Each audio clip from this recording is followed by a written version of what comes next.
this computer. My name is Becky McCoy. I am the Outreach and Communication Coordinator for the Brian Dagle Foundation. We're located in Niantic, Connecticut, and we focus on supporting grieving adults and helping to promote awareness of suicide loss and help with suicide prevention education. Locally around the state, one of our big things, so we have two big things. One is what's called Healing Hearts, and it's an actual building that we have where we host grief support groups, both in person and virtually. We host different events for grieving people.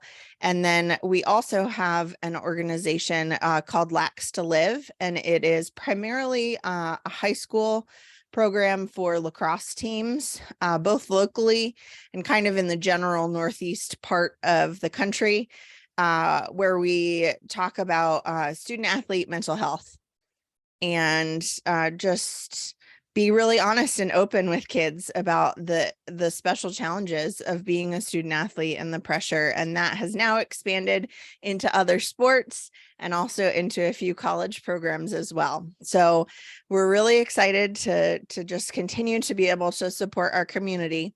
And part of that, people were asking for more support about the kind of the intersection of grief and spirituality. And when we experience loss, whatever your system of beliefs are challenged, and we have a lot of questions and we feel a lot of internal shifting happening. And so that's how this speaker series came to be.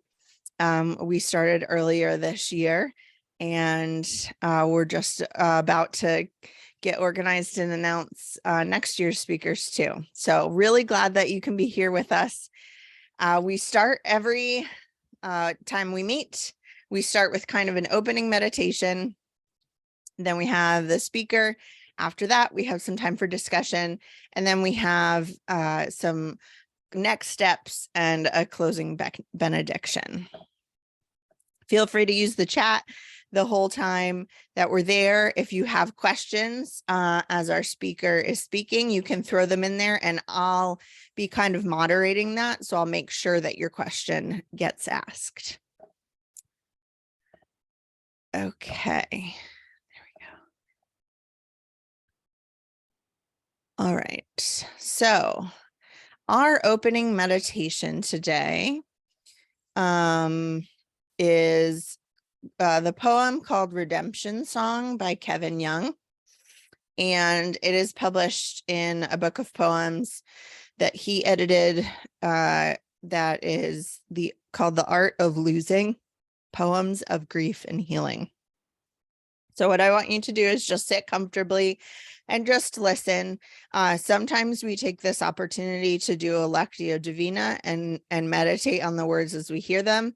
This time, I'm just going to read it through and just kind of notice what happens in your body, what parts of you it brings up, any memories it brings up, and just be open to the conversation that we're going to have about grief tonight. So Redemption Song by Kevin Young. Finally fall. At last, the mist, heat's haze we woke these past weeks with has lifted. We find ourselves chill, a briskness we hug ourselves in, frost graying the ground. Grief might be easy if there wasn't still such beauty. Would be far simpler if the silver maple didn't thrust its leaves into flame, trusting that spring will find it again. All this might be easier if there wasn't a song still lifting us above it, if wind didn't trouble my mind like water. I half expect to see you fill the autumn air like a breath. At night, I sleep on clenched fists. Days, I'm like the child who on the playground falls, crying not so much from pain as surprise.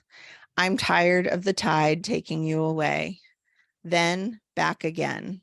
What's worse, the forgetting or the thing you can't forget? Neither yet. Last summer's choir of crickets grown quiet.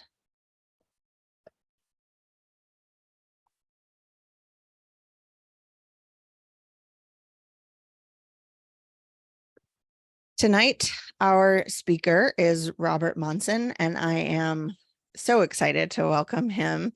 Robert is a musician, writer, a podcast host, and a seminary grad that looks at Black liberation theology, womanist theology, and becoming soft in a cruel world.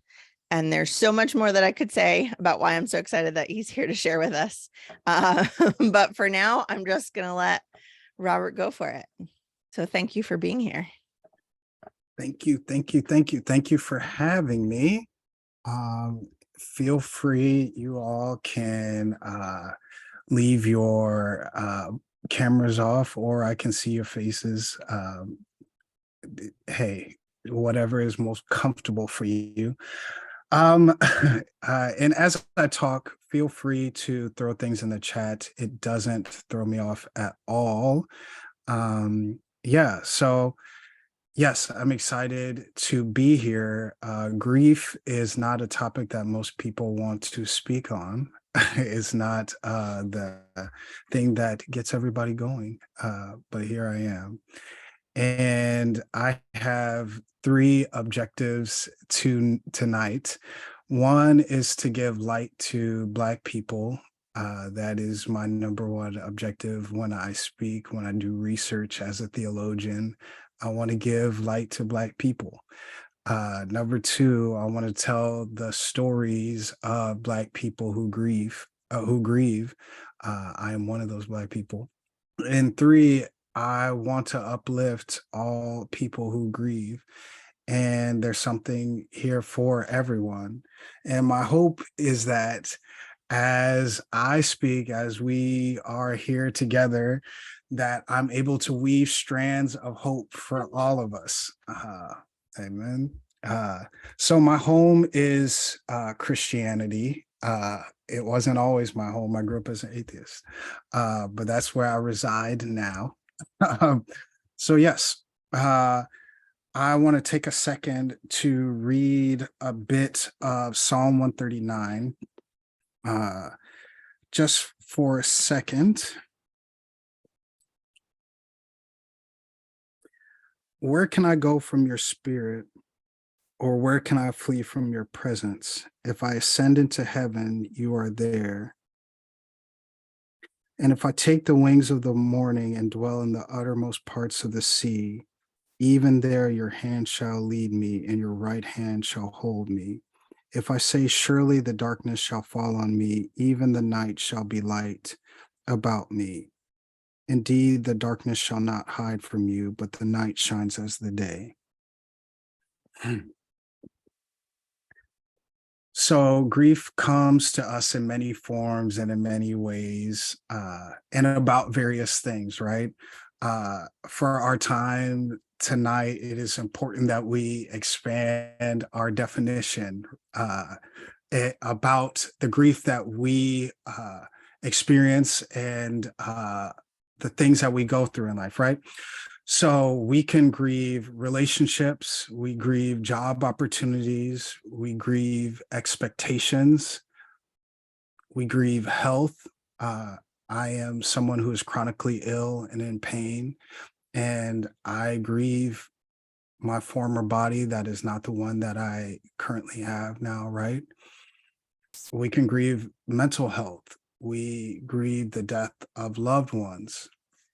And I want to start out by saying that all of these things are important, and despite different messaging, all these things are important, right? And there are no hierarchies when it comes to grief.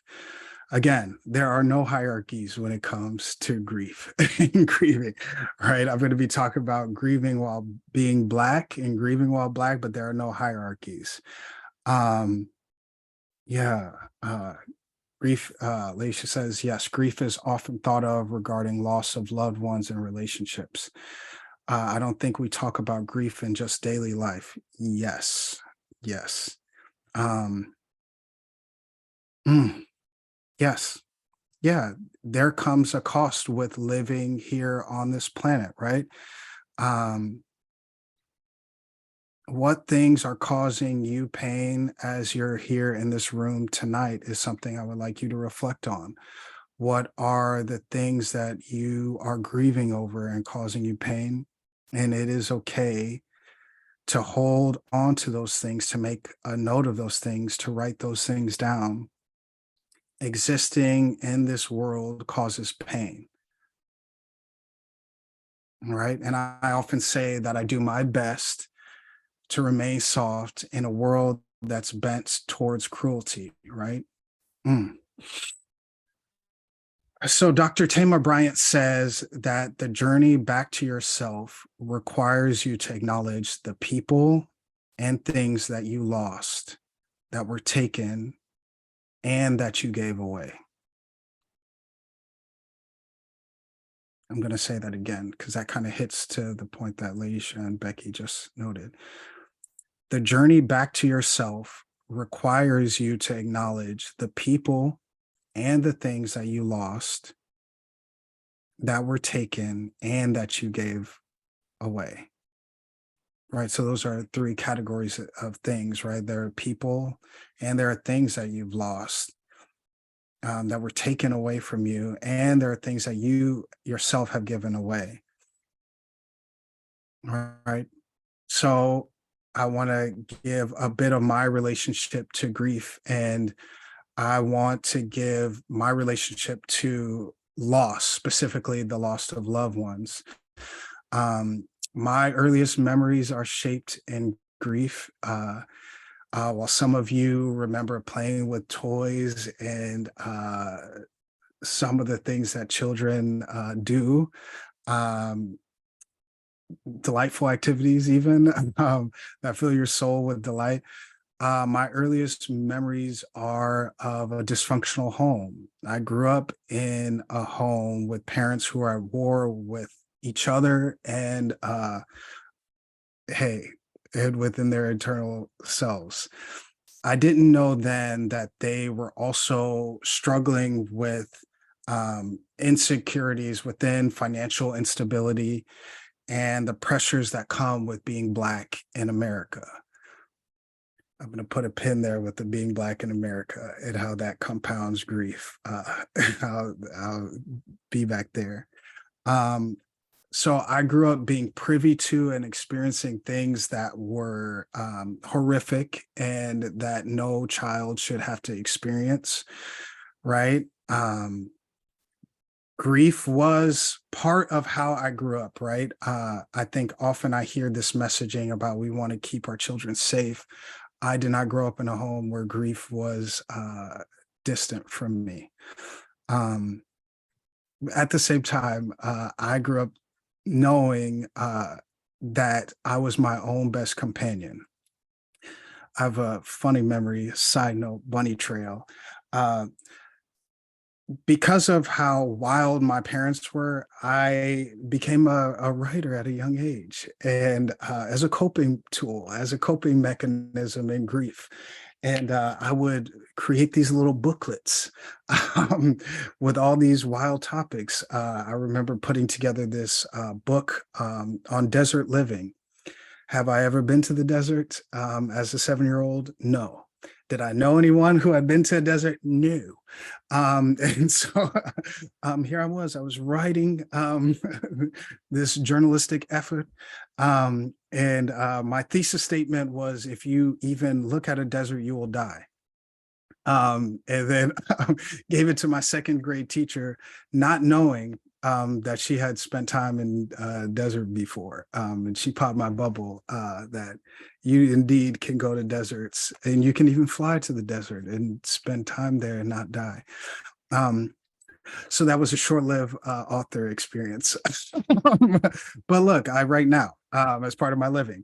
Um, um, and I will say the dysfunction that I encountered, the lovelessness that I felt, and the systemic racism that was ever present in my life, at school and in society, helped to formulate my thinking. And people will ask me all the time that, you're so spiritual. Did you grow up as a Christian? And the answer is no, uh, absolutely not. I probably grew up as a Black atheist. Um, when I looked around me, I knew that though I was committed to loving, I knew that God, the universe, whatever spiritual things that you're committed to, I knew that those forces did not love me back. Um, and so I turn now to this chapter on grief. Is I later in my life, through some tragic turns of events, I became a father and was raising two beautiful boys that meant the world to me. And um, although I had become a Christian some years ago, life was hard, but it was good. And these kids were shaping me and making me into a gentler, kinder man. Some people are in here who knew me in that transition period. Um, um, and I saw my spirituality reflected in the person that I was becoming, and I saw it reflected in these boys who meant the world to me. And in some ways, I say children saved me. Um, but the story didn't have a happy ending. Years later, one day after dropping them off at a babysitter's house, they drowned. And my world was shattered then. Um, you spend your days as a parent trying to do the best you can to provide a place of safety for those you love. Um, Maybe you aren't a parent and you cannot relate to that level of watchfulness yet. Um, Maybe you are, and maybe you haven't experienced that grief. I don't wish it on anyone. Um, I was shattered as I realized that all of my beliefs and what God could or couldn't do, what God wouldn't do, failed me. Uh, I had prayed, I had done all the right things, I had fasted, uh, and still, what I believe failed me. I was surrounded at the time by people who told me that it was my fault, that if I had a spirituality that really grounded me, that the boys would not have drowned. Still others told me that God was doing this to make me a better Christian. Um, I learned in those days to grieve many things. I grieved a simpler spirituality. Um, I grieved futures with the boys. I grieved a past that no longer I could access. Um, Everything was taken from me. Um, I want to lift up a resource that I found during that time. I tried to read books on suffering. 0 out of 10. Do not recommend. I don't know. I get an amen in the chat. Yeah, Um, absolutely. And I'll link anything that Robert says. I'll make sure it goes out in the email tomorrow. So yeah, 0 out of 10. Do not recommend. yeah, absolutely. One that I did find so helpful was A Grief Observed by C.S. Lewis, and that was the only book that talked about how tumultuous it was to experience grief. There were so many books that made it seem that suffering was something good that you should desire, that would make you a better person. And I don't subscribe to that. I needed something that could describe how raw and open I felt. And I want to read you a few quotes just for you to think about. Um, C.S. Lewis says, "No one ever told me that grief felt so like fear." He goes on to say, "I am not afraid, but the sensation is like being afraid. The same fluttering in the stomach, the same restlessness, the yawning I keep on swallowing. At other times, it feels like being mildly um, concussed. There's a sort of invisible blanket between the world and me. I find it hard to take in what anyone says, or perhaps hard to want to take it in. It is so uninteresting, yet I want the others to be about me. I dread the moments when the house is empty. If only they would talk to one another and not to me. Another part, he says, for in grief, nothing stays put. One keeps on emerging from a phase, but it always recurs. Round and round, everything repeats. Am I going in circles, or dare I hope I am on a spiral? But if a spiral, am I going up or down it? How often will it be for always? How often will the vast emptiness astonish me like a complete novelty and make me say, I never realized my loss till this moment? The same leg is cut off time after time. And that so sat with me because I kept thinking in grieving that there would come a day where I would no longer grieve. People would tell me one day you're going to be healed from this thing. And I've learned about all the things that we grieve. There is not an expiration date on grief. And just as he described it as this topsy-turvy thing that you're going in this spiral, that's what it feels like. And some days it can feel that you're right in the thick of it. Some days it's just like the grieving event just started. And some days you can hardly remember. And then the next day you're right back in it, right? Thoughts, questions, I thus love far. the picture of feeling like the same leg gets cut off over and over again. Because gosh, if that is not actually what it feels like some days, goodness. Yeah, it does feel like that. And I think the more that I try to circumvent that, the more that I try to make it seem as if I could be, I'm fine, guys. I really am okay. It actually just made it more turbulent for me. And finally, in these days, like I'm not okay with grieving. Hey, it is what it is, right? Like I've just made peace with. I don't know how long that spiral will be. It could be the rest of my life. I'm just honest about it now.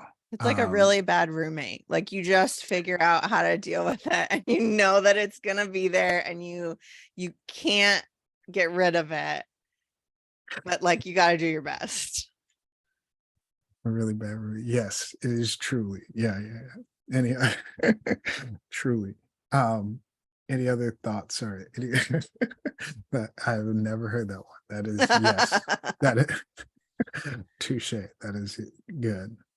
Um hmm. Hmm.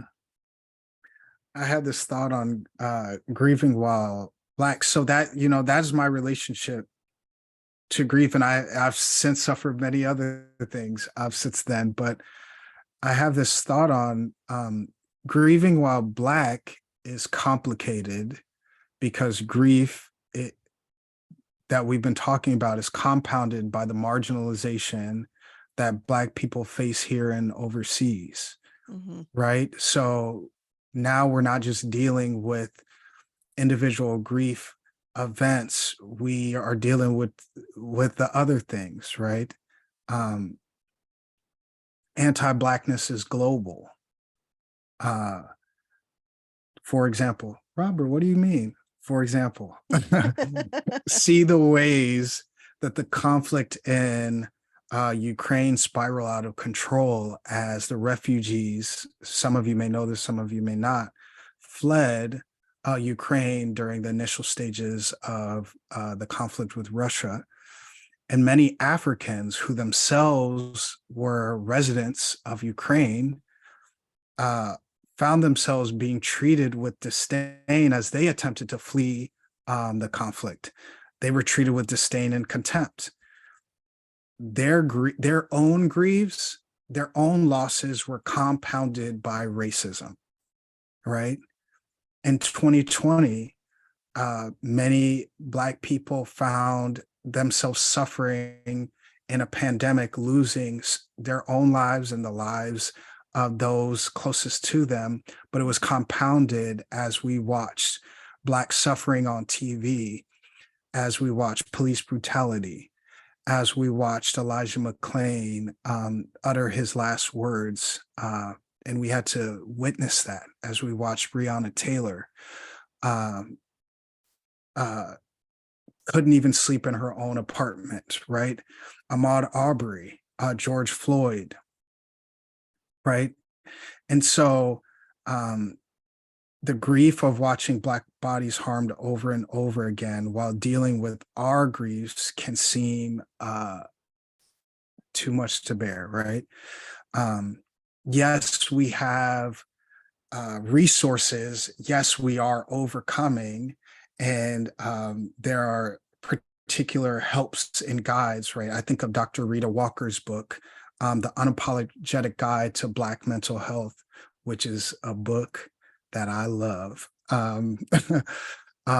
where she points out the various levels of trauma that Black people endure, but also gives points and tips of how to overcome, like therapy, like prayer, like exercise, like communal sharing, dancing. Yeah. Yes, grieving while Black, it is not the same as other people groups that are grieving in this country. It's not better or worse because we're not doing hierarchies. It is different. But a question that I would ask is, what would it mean for those of us who are not Black to look at the Black people in your life as those who grieve, instead of judging us according to a number of other standards? What would it mean to think of us as those who grieve? I know I can say personally mm, that, I mean, I have dealt with more than my fair share of loss, but acknowledging that, I have other external stressors that complicate my grief, but it is not the same. It is, I don't come from a lineage and tradition of people who have had to develop grief coping mechanisms mhm, because of patterns of brutality and just nastiness from all of the people around them. And so seeing the wisdom in the practices of grieving Black people in the mhm, US, in because that's, those, I've always lived in the US, on the one hand, is absolutely heartbreaking and so difficult to have to, keep my eyes open and not want to turn away from that, because it would be really easy to pretend like that's not real and mhm, that there isn't this systemic grief or this cloud of grief that's always compacting everything else. But I'm mhm, also so grateful for the people like you, for the people, other friends in my life who have shared the grief wisdom that has come from that. And mhm, not that I'm glad that there is this particular Black grief, but I am grateful for the generosity of those of you who share the wisdom that's come from it. mhm. Yeah, thank you for that. Yeah. I'm sitting with that. Robert, Yes, I had a question or comment and a question. yes. Just to your point about Black grief, and I just wanted to kind of highlight, and even to Becky's point around developing coping mechanisms. One of the things I know, in our community a lot is laughter, right? Like, they say, oh, we can find anything, find fun in anything. Mhm, Um, but just kind of to Becky's point, is some of that, if you think, are we aware of it?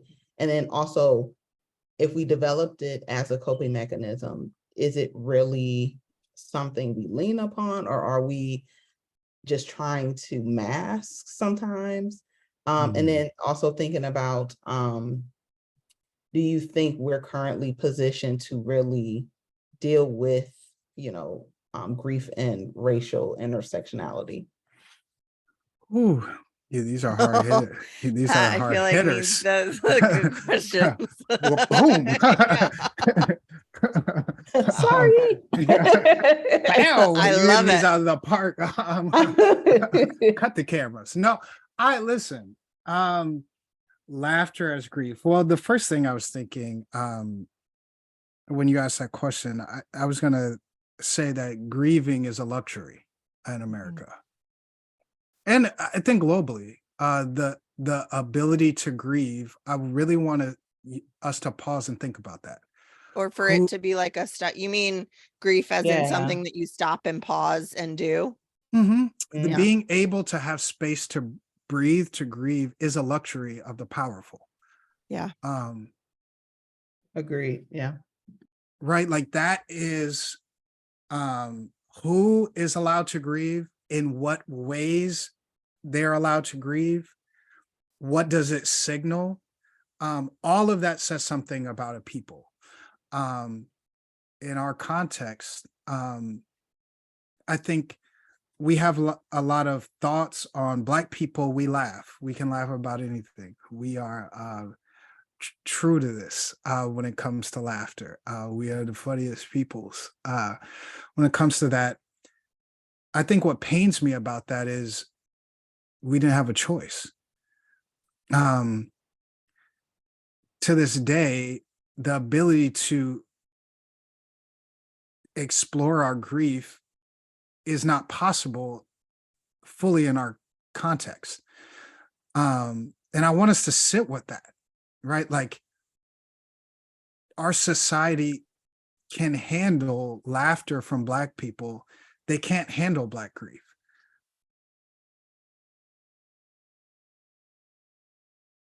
And as much as I think every person who grieves, it's overwhelming, right? Like every person on this call, no matter what your background, it's turbulent, right?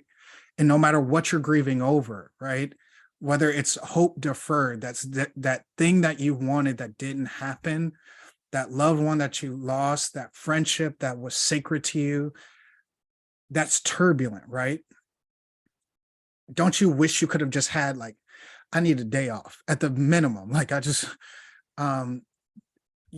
even if you're depressed, like I deal with extreme depression and anxiety, don't you wish you had like, I remember saying in some days, I just wish the world could stop for a second so I could catch my breath, right? How many people have felt like that? But now compound that with the society that doesn't accept anything but laughter. A Well, lot of that's terrible. pressure. Yeah, that's a lot of pressure. We don't like it. I think of the ways that Black women are continually told to smile Mhm. by everyone, including Black men. Like a Black woman could literally just be walking down the street and Black men, hey, smile, baby girl. Can Black women grieve? Of course not. They don't even have the space for that. There isn't the capacity for that. And then as a society, if you're not rich, you can't grieve. Who has time off of work to grieve? Right? Like, so it's not just ethnic, it is that. And if you're not rich, you don't have nobody who can you take a month off work? Can you take a year off work can you take 5 years off work? No. A lot of companies is like a 3-day bereavement policy. Could you imagine? Like, 3 days, cool, good to go. Yeah, a lot of companies, Yeah. it's literally 3 days. Yeah, it's really true. Yeah. Yeah. And so I think that, and then no, I don't think we're equipped to answer your question. I don't think I think it's a balm that we can get through. I don't think it serves us all the time. And then to handle grief in an intersectional way? No.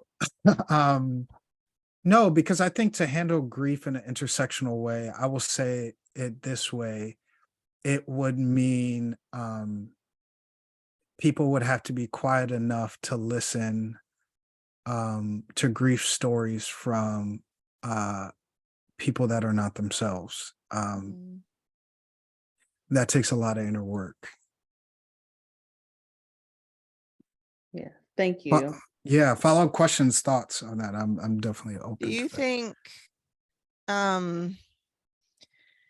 in a lot of times when I'm having conversations about grief with white people, there is a complete amount, there's an amount of surprise that grief exists because, like, out of entitlement, right? The entitlement of like, but I did all the right things, my life should be good, why am I experiencing this pain? Do you see that? I mean, I don't want to like put words in your mouth, but I feel like that entitlement probably doesn't exist Yeah, I think some of that or is different. yeah, I think some of it is ethnic. Yeah. And a lot of it is, I'm just that's Yeah. my I mean, we can observation. be I was like, I honest. don't do Yeah. I was silly rabbit tricks over kids. Yeah. And then I would say some of it is Christian privilege too.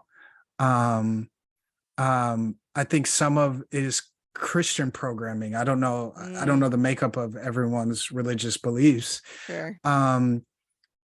There's a Christian programming that tells us that if we do this, you get this. And when that doesn't happen, there's profound mourning because I did the stuff, right? So yes, I think there, it is compounded by ethnicity, right? Yes. Ariane, in light of your comment about grief as luxury, I'm curious whether or not you have rituals to grieve and if they helped you. Oof. Y'all are asking the hard hitters. I love it so much. This is good. In the hot seat. This is why I'm here. Ask the question. I did not originally. Honestly, I didn't. I've had to develop them. And I think that says a lot, right? I have had to learn them the honest way, the hard way. I would say the first thing that I had to learn as a ritual was in terms specifically to grieving. This will be weird, but this helps me. I like to look at things that are alive. And so I started buying myself flowers a lot. And in our context, people have a lot of thoughts about manhood and manliness. I don't care about them. I save those. This is not the place. This is not the place nor the time. I'll write it on a paper and send it to yourself. But what I think I stumbled upon that because in the wake of the boys dying, I felt so adrift from everything. And I just needed to see something that was living, something that was tethering me to being here.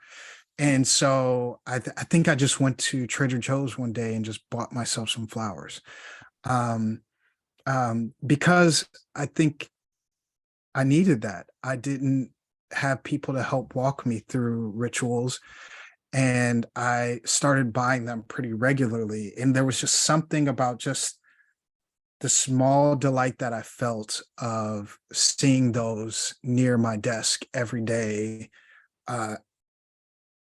helped lift my spirits, right? That was a small ritual, is buying flowers weekly.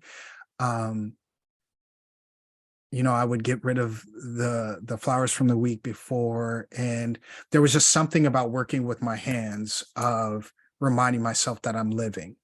Um, yeah, it would help get me out of bed each week. So that's a ritual. Um, y'all can't see it around it. I have a lot of candles in here. Again, this isn't manly, but I don't care. I have a lot of candles, and there's something that I feel just lighting a candle helps me in my grief. And I feel like I am lighting a candle to remind myself of the boy's memory, both in the morning and at night. Um, yeah, so those are two things. Yeah, those are two things. Other thoughts on that? I actually have this book sitting right here. Barbara Peacock's book, if you haven't heard of I it. love that book. Yeah, Soul Care in African American Practice. And it is so good. It has just stories of different Black people and different spiritual practices that they had. And it's good. I'll make sure it's in the email tomorrow. Yeah, please. I love that. Thank you. It's so good. I tell everybody, I'm like, read this book. Yeah, I wanted to bring up a story of how many people have seen the movie Encanto. You can even say it in the chat. Yes. So Yeah, good. okay. Can I get an amen in the Yeah. cheeks of Debbie? Okay. So for those who have not seen it, I'm not going to tell all of it because I'm not getting a unanimous yes yet. But I will say this. It's a Brown family, but it's a beautiful story of complex grief. Mhm. And it's wonderful. I mean, I cried within the first 5 minutes. Absolutely. Like, Wept. I was Yeah. like, wait, wait, the title just I came. know. It's like, what's going on? Oh, it's so good though. Isn't this a kid's movie? This sucks. Yeah. Whoa. What the movie does is it tells a story of the Madrigal family, set in Colombia, I believe, Mhm. in the mountains of Colombia. And it's this multi-generational family, and they have this complex stories of grief, right? And they're grieving these many different things, right? There's these relationships that didn't happen. They're mourning the loss of Bruno. We don't talk about Bruno, Yeah, right? don't talk about him. Yeah, there's former loves, there's opportunities that didn't happen, there's shared family rituals that Mhm. didn't that couldn't be completed. And what I love about it is there's all of these things in how grief winds through a family and how everyone experiences collective grief differently, um, and different griefs differently. And I would recommend that as a resource. I know that's like a kid's movie, but I would seriously recommend that as a movie because for many reasons, I think what's funny is it shows we all handle things differently. To Laisha asked a bit ago about intersectional handling of grief, which is like how do we handle multiple layers of oppression as we think about these things at the different intersections of our identity. It was funny listening to white siblings talk about the movie. And it was clear that they don't know what it means to grieve while being a different race. Because white people are like, this movie sucks. They're not handling these things the right way. And I was like, wow, this is so pish interesting. posh. That's They're ridiculous. like, how the grandmother handled this is terrible. I'm like, wow, do you know what it means to handle grief while you're fleeing from a conflict and you're a refugee and Yeah. you're grieving and it's just interesting. So I just thought to our Yeah. conversation tonight of what it means. I'm bringing up grieving while Black, but as a way to talk about, we grieve in different ways, and we Mhm. have things that hit us in different ways, and we tell our stories in different ways, right? Mhm. Mhm. Other thoughts, questions? Yeah, I had a comment just around kind of the generational familiar aspect. I think since we're kind of expanding how we talk about grief, something that popped in my mind as you were talking is the way I see grief show up from parents, and I'm using that loosely, or caregiver to child, is Mhm. the living vicariously through your child, and then also on the flip side of that is limiting them by telling them they can't do certain things because you didn't accomplish it. So I was just thinking about that, like maybe that is even that person not processing their grief. They want the Mm. best for their child because they maybe, to your point, gave away opportunities or wasn't able to have certain opportunities, or they limit them because they didn't accomplish things. So I just thought about that. Mhm. Yeah. I think I would I I have seen it. I'll say it this way. So without speaking as an expert, I've seen the way it shows up in my own life, right? Yes, and amen to that. I like we don't talk enough about the way that grief is carried through the generations, right? Is kind of what I'm hearing from what you're lifting up, right? And that unprocessed grief, or um in losses, right? And not being able to live out certain things, and the pains that one generation has, and then how they pass it on to another. Um, yes, I definitely agree with that. Yeah. Mm, mm. Other thoughts, comments, questions, y'all are talking real good.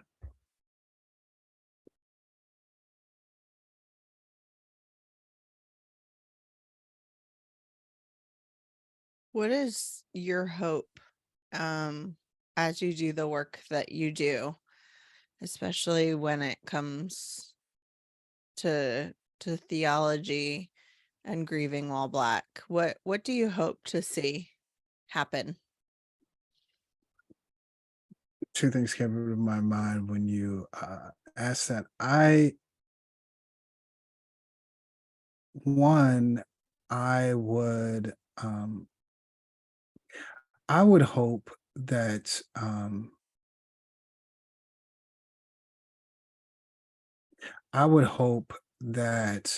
in general people would know, um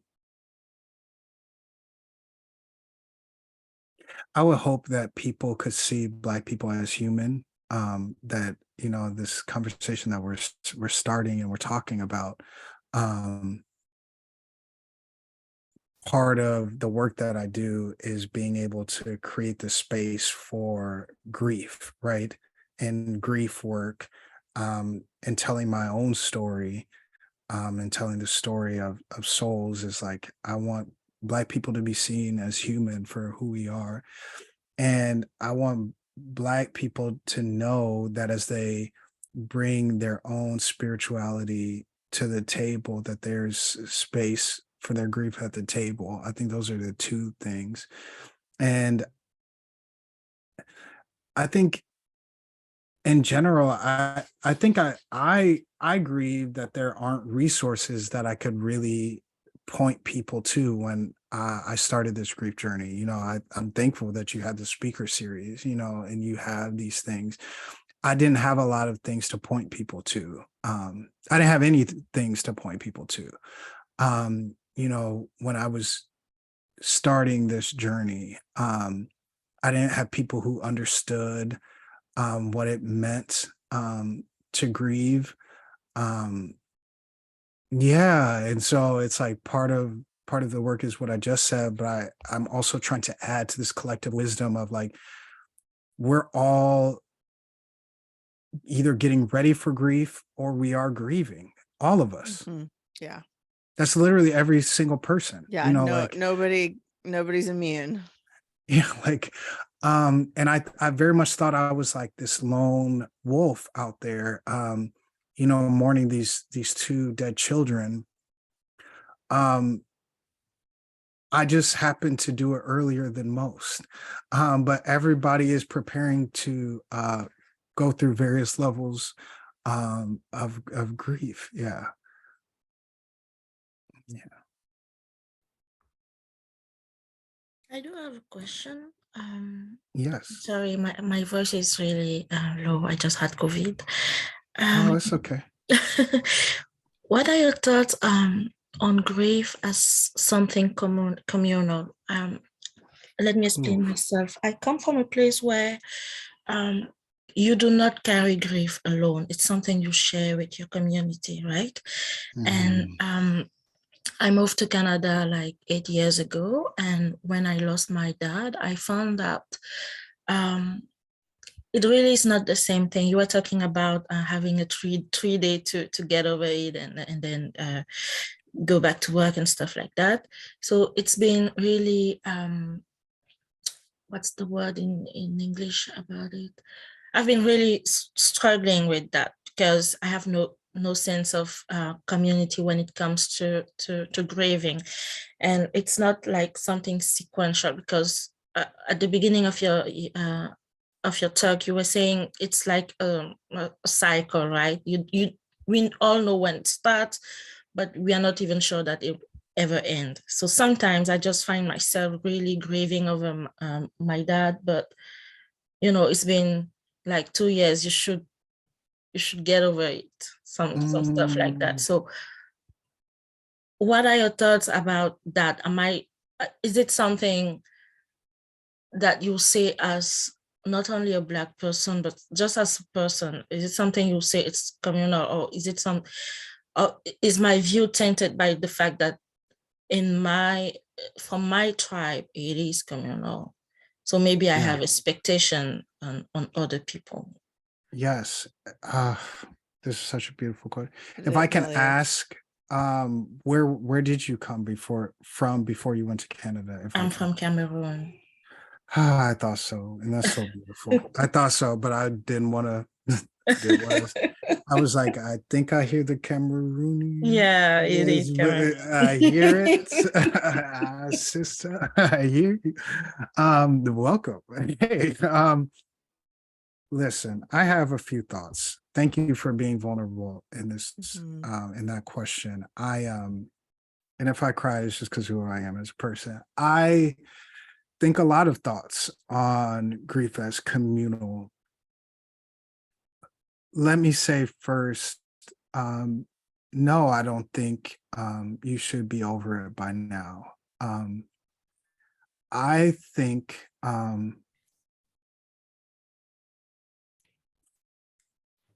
I think the depth of our grief, how we grieve, the ways we grieve is as different as the ways that we love.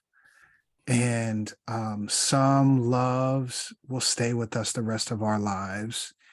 And that means the depths of that grief will be felt like a seismic earthquake for the rest of our life.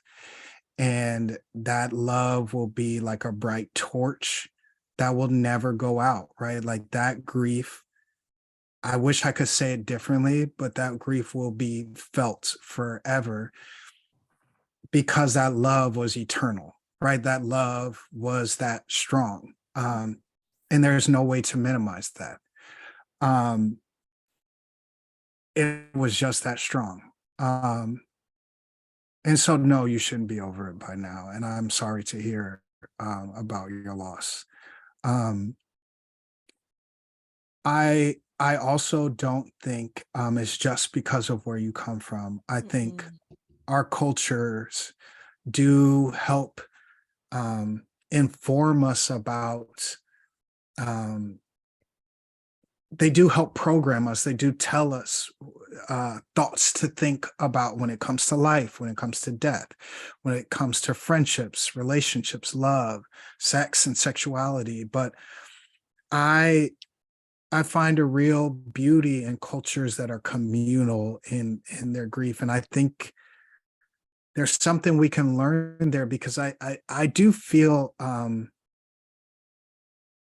yeah, I think in Western societies, we see the fruit of how we try to handle grief individually, and it's not looking good. No, it It doesn't work. It doesn't work. it doesn't work. And the fruit of that is PTSD. The fruit of that is bankruptcy. The fruit of that are so many psychological disorders that we struggle with to bear alone, that we feel that we must. And I think some of the people who have loved me the most have actually taken on the grief of my boys dying like they were their own. I have someone in my life, an old friend, and they're an older couple. They were there right when the boys died, and they came and cried with me. And every year they send me gifts right on the anniversary of their deaths and on their birthdays. Wow. And that helps me, because when the whole world has forgotten that these deaths matter, at least there's somebody that's helping me carry that. And Beautiful. and I think grief, and I'll say it this way, grief is not the hard part. Grieving alone is impossible. Mhm. Grieving by yourself is a weight I don't think that any person should bear on Mm-mm. this planet. Yeah, yeah. I think it's such a gift to come from a people who modeled communal grieving. I Mm, think a lot of the work that happens at the foundation is just helping people to share their grief and to mm, allow others to carry it with them, and releasing the shame and guilt of feeling like you're failing at grieving because you can't do it by yourself, but you can't mm, do it by yourself. Like, mm, and so I think um what a beautiful thing to bring to the people around you to share.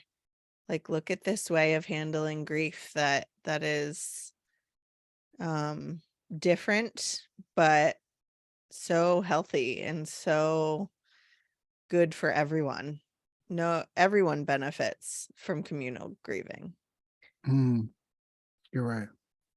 Yeah, and I think if yes, yeah, everyone benefits, and I think to the fullest extent, there are people who help me in my grieving about this major loss and all of my losses. There are people who help bear my griefs, literally. They I tell this story sometimes, like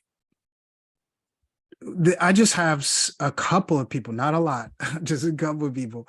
They, whether it's the smallest disappointment or it's a large grief, they help me bear that, right? And I think that's where we can learn from, as Becky said, that we can learn from a communal culture. I had a friend who's done this a couple of times. When I'm grieving, he's just gotten on a plane. He lives like across the country. I was going through something one day, and I was like, I'm down, I'm hurting. Mhm. And he's like, all right, I'll be there in the morning. And I was like, wait, what? And there's something beautiful that we can model in our communities where it's like, no, I'll be there. Like, I will show Yeah. up. I will be there to lay eyes on you, you know. Um, yeah. Oh, Jeanette. The question for the those who cannot for the recording. Have you ever struggled with bitterness related to continued compounding grief? All right, cut the cameras. I mean, yes, is the answer. Yes. Bitterness at a lot at people. Um, I think when you go through any amount of grief, but let alone, the loss of someone, you learn how inadequate relationships are. You realize how people center themselves in your grief.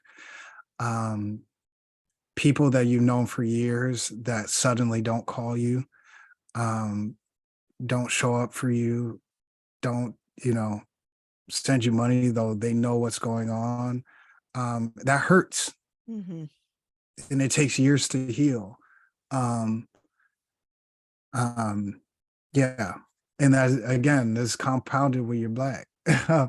But it's like, so it's like I'm bitter at, for me, being very blunt, it's taken me my whole um existence to work through bitterness with the babysitters who were supposed to be babysitting the boys uh the day that they died. Um, I don't have a great answer for that yet. But I have been and am working on it. But they were supposed to be watching them and they didn't, and they found them 2 hours later. Um, yeah, so lots of bitterness. Yeah, Mm. that's a great question.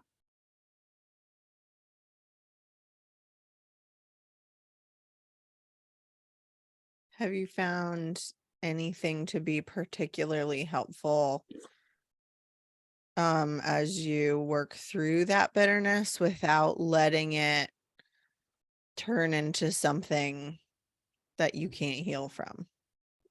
Yeah, I think being able to fully feel it is part of the work, right? I think some part of what stunts the healing is thinking that that is contrary to being human, right? Like early on, I tried to make myself forgive, right, and not be bitter. But it's like this question is beautiful. It's like, no, I'm mad. I'm bitter. Yeah, Um, this and wasn't then right. yeah, this wasn't right. And I think being able to say that is part of walking towards freedom. And then I think also latching on to communal love is part of, like, I can't fix the bitterness, but what I can do is hold on to people who love me back. Right. Mm. And so in that way, in the ritual of being loved on by people who are like, we got you. We're gonna do this together. That has been the anchor for me. That's been the walking out of, like, I can't stay here in this rage all day, and that's where, to the point earlier about communal grief, it's like that's where I've needed people to say, Mhm. hey, I actually do need you to hold my hand. I need to focus on something else. I've had people who are like, hey, we're going to get out of the house today. We're going to go to your favorite coffee shop, right? And so that's been my anchor towards focusing on something else, because realistically, I know a lot of things in my head. It was a mistake, right? We all make mistakes, but um, I've needed other points of light to focus on as well. Um, Yeah. Okay, Jeanette. Yeah. My next question, have you found anything that helped you not let that bitterness affect your faith? Um, I think my faith is it can hold a lot of weight. It can hold, um, I've just learned that my faith is not antithetical to anger and wrath. Um, God, I've been journaling since 2004, every day. It's a lot of stuff in here. I think the way that I've not let it affect my faith is just by being honest. There's a lot of things. Whoever inherits these prayer journals when I'm gone is going to see a lot. Whoa. Yeah. It's a lot. It's a lot of stuffs in here. Yeah. Yeah. So it seems like you're saying like you feel like your faith could handle the anger and the grief and the bitterness because you weren't trying to force your faith to be any one thing. Yeah. Initially, I thought faith had to be positive, and I think that that's what shattered when the boys died, because I was trying to make it positive, and I couldn't find the positive. I couldn't find the silver lining. I was like, I couldn't find the spirituality in that. I couldn't find why do good things why do bad things happen to good people? I couldn't find that. And finally I was like, I have to be able to express these things here, otherwise they will consume me and eat me up. And so I don't have great answers, but at least I know there's a place where I can go with these things.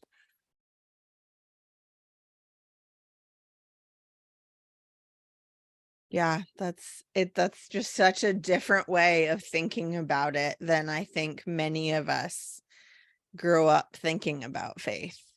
Yeah. And to release what your faith has to look like, or even what grief has to look like. And giving it that space to just be what it is ends up making it much bigger than it would have been in the first place. You're right. Yeah, you're right. You're welcome, Jeanette. Yeah. Yeah. Any other questions, comments, thoughts? We have about 10 more minutes. Mhm. So now's the time. Paul, what you thinking? Honestly, my thought is just like, at least in the US, like, grief isn't valued here because it's not profitable. Like, you can't make money off of somebody who's grieving. You know, we gotta shorten that, tell them they should be over it by now and get them back to work. And we don't it's know how to awkward, value right? ourselves. Yeah, and I Grief is think, like I awkward. said in chat too, is like, we have this myth of self-sufficiency and we worship profit, and grief is in direct confrontation with both of those things. So I guess yeah, part of what happens with white people is we never get taught because we're not supposed to feel it. We're supposed to be above it. We're supposed to be in control of it. And we don't like seeing it in other people because it makes us uncomfortable too. So those are my raw thoughts. Good. Yeah. Thank you, Paul. Yeah, it's the self-sufficiency part, and yeah, it isn't profitable. And I look how that's going for America, though. I'm like, it's not going well. Yeah, I think that's why, like, I take very seriously people's grief stories, and I ask them often, like, what is your relationship to grief? Because I really care about that, and I take it seriously. Because I know that if in no place else, in context of when you're in a relationship to me, your grief story can be heard. And I mean that sincerely, right? So it is not profitable. Yeah.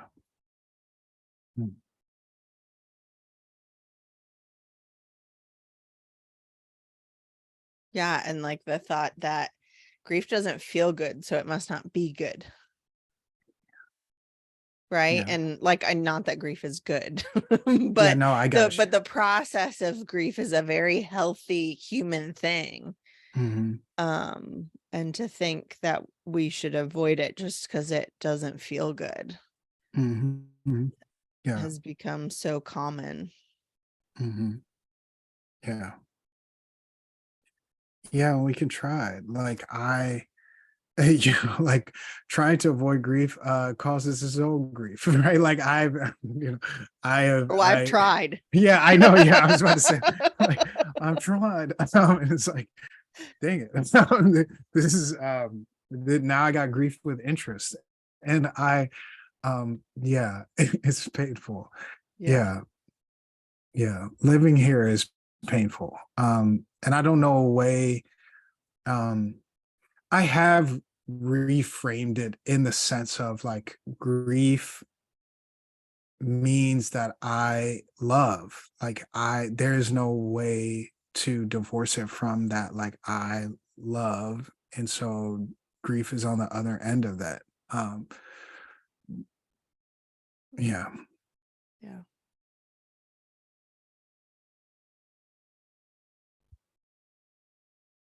Any other thoughts lingering around, questions as we wrap up?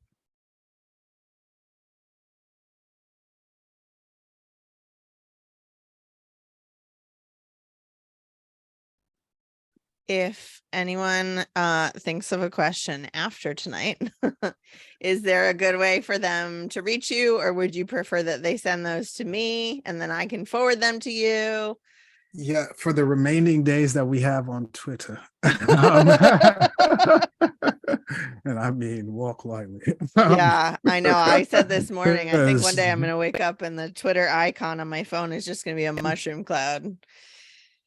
Yeah, you can find me on Twitter. Is literally that thing is a mushroom cloud right now. Twitter is the best way. That's really the only way. So Robert J. Monson is where you can find me. And I'm accessible on there. You can find me there. Yeah, yeah. Or yeah, that's the best place to reach me. And do you want to share a little bit about the podcast? Yeah, I have two podcasts, Three Black Men, that I co-host with my brothers Trey and Sam. It's delightful. I'm The three biased, of you but I are think so funny together. It brings me so much joy. thank you. I'm the funniest.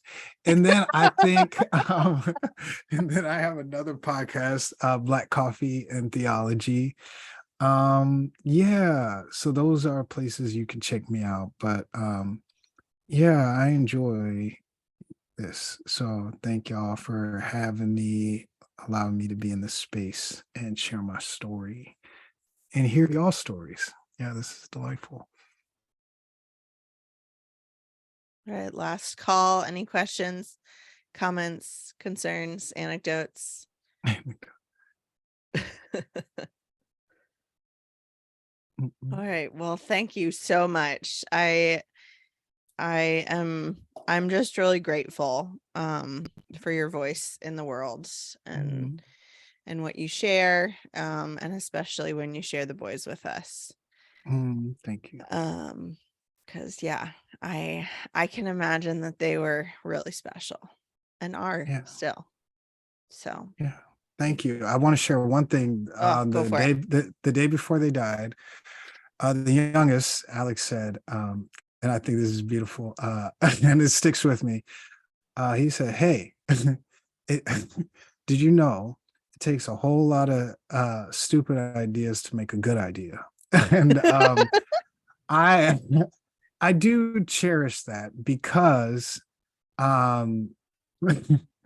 it reminds me, you know, when like imposter syndrome is eating at you, or you feel like I can't do something.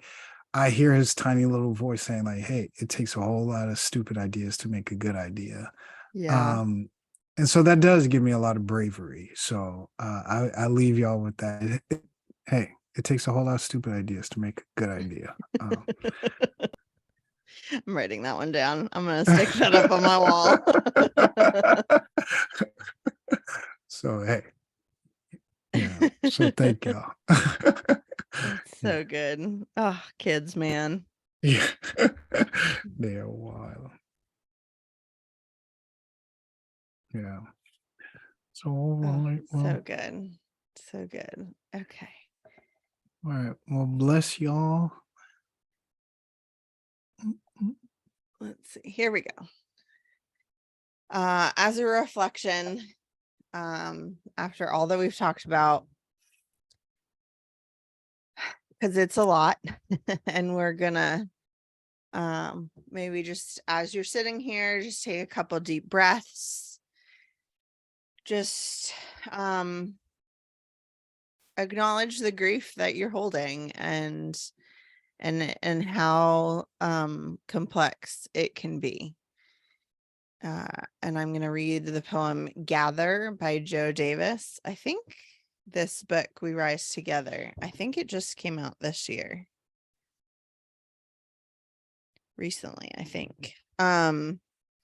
It is in 2022. It is Poems and Prayers for Graduates, but man, every single one is a gem, and I think they are all applicable to all of us, whether or not we're a graduate in the current moment or not. So he says it's a poem calling you to gather up what matters. Remember to gather yourselves, all the parts of you that have been forgotten and forsaken. Gather joy in your soul, gather wisdom in your spirit, gather peace in your mind, gather love in your heart, gather healing in your body.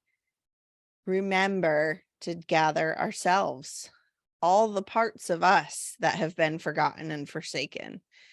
Gather your people, gather those who have been made invisible, gather those who have been made unheard, gather those who are weak and weary, gather those who are bound and broken.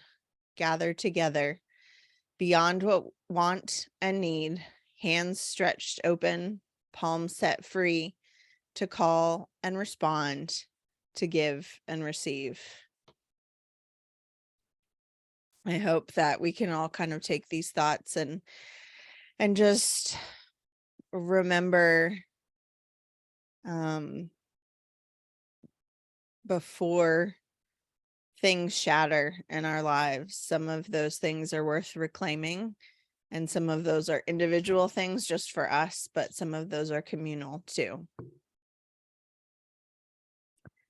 Our speaker for next month is Brandon Nappy. He is going to speak on Don't Rush the Silver Lining, Grieving is a Superpower. And I think it kind of dovetails off of this a little bit, in that he's going to talk about how, especially around the holidays, like, we don't have to pretend that our grief is fine. And we can let things be really hard and painful, and learn to navigate our grief, even if we don't have the luxury of grieving. Dr. Brandon Nappy has over 20 years of experience as a spiritual teacher, guide, and mindfulness practitioner.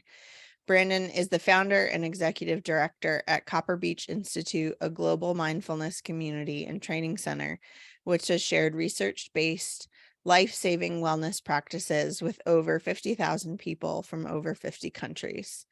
He's a graduate of the University of Notre Dame and holds a Master of Divinity degree from Yale University. His doctoral research explored interreligious dialogue, mysticism, and Zen meditation as a healing practice within the history of spirituality. He has also received extensive mindfulness training from the University of Massachusetts Medical School's Center for Mindfulness and Zen Mountain Monastery. Brandon is a compassionate listener who loves playing classical guitar and baking bread, probably also breaking bread. So I hope that you will join us next month. If you have the link for tonight, you'll be getting an email with the link for next month. The recording for this will be available tomorrow, along with kind of a summary of what we talked about, any of the resources that were mentioned. And also I wanted to mention, we've started compiling a list for those of you who are local, of spiritual directors in the state of Connecticut. And particularly those in southeastern Connecticut, near where we're kind of based. So if you're looking for someone to kind of help you navigate some of those shifts in your faith that occurred when grief happened, or just kind of talk through what do I believe, and where is my spiritual life. We can get you a list of those people as well. So thank you again, Robert, and thank you for all of you who came. We really appreciate you being here and asking questions and engaging, because grief is something that we all experience and it's important to talk about. So have a wonderful evening and have a great night.